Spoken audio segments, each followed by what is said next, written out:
where's my book? So I wanted to finish... Yeah, open your lifetime. Do something else. It's getting hot in here, so take off all your...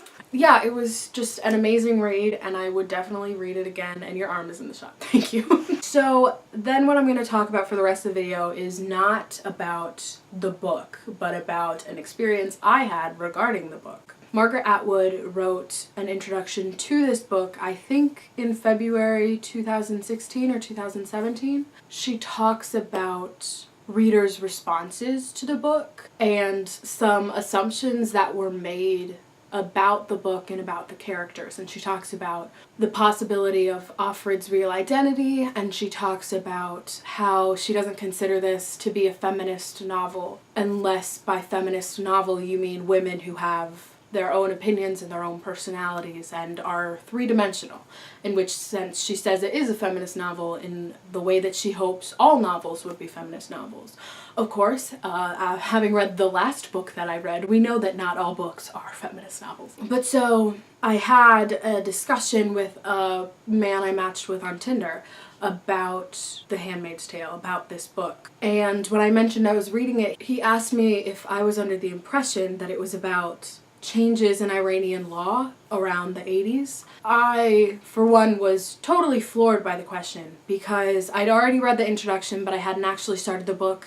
I hadn't gotten to the historical notes at the end, which reference the laws changed in Iran and how it's a completely separate ideology and story than what is in The Handmaid's Tale. And so I didn't know how to respond to it from the book, the perspective of reading, having read the book, but I knew how to respond to it having read Atwood's own words about her novel. She made it very clear that the book was about American Christian society, and it wasn't inherently about any particular denomination that she saw rising up to create this totalitarian theocracy. When I told him that Atwood had said it was about American Christian society and how she makes so many overt references to scripture in The Name of the Nation being Gilead, or all of the stores being named after certain verses like Daily Bread or Lilies of the Field or Loaves and Fishes, I just was floored that he could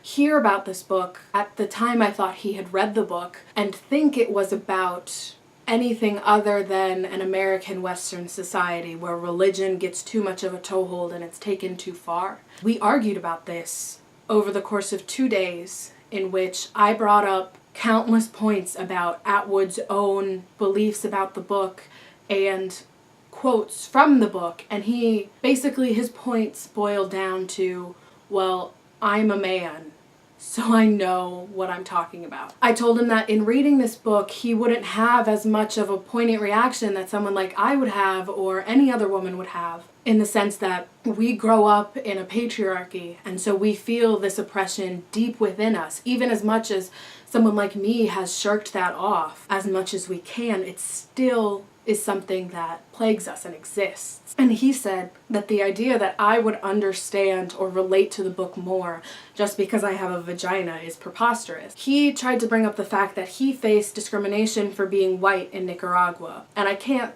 speak to his experience, but I would imagine that this discrimination did not equal oppression, and in no way did his months, maybe even years of living there equate to having been raised in a society where we are told that we are weaker, that we are inferior, that we are less than someone else just because they have a penis. I was just floored by his own ignorance, and when I tried politely to tell him that, like, he can't always be the most oppressed, that he can't just superimpose himself onto these stories of women and pretend that his experience has been the same, he bashed on intersectionality, saying that I wouldn't understand the experience of a full black woman as I am only half black. And I said, yes, that's exactly what it is. I face less discrimination than a full black woman would, especially a full black dark-skinned woman would, because I fit more into this white ideal that plagues society.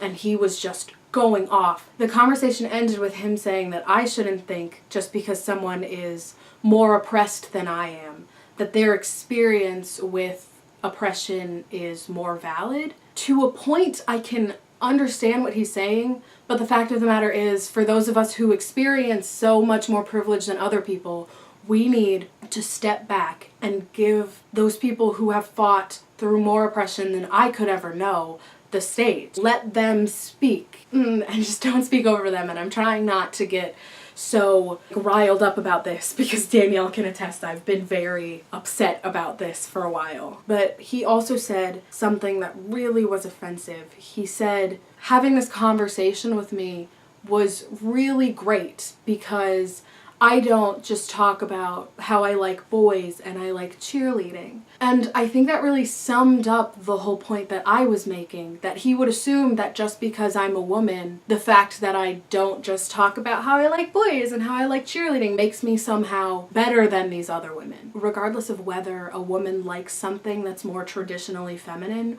or what someone says is more shallow, it doesn't affect her worth as a person. To know that people that I used to know, because I used to know him, I used to go to school with him, say such ignorant things, such ignorant and offensive things. At the end of a conversation we were having about the oppression of women. He's just so blind and so awful. God, I hope it all works out for you ladies. I just hope it does.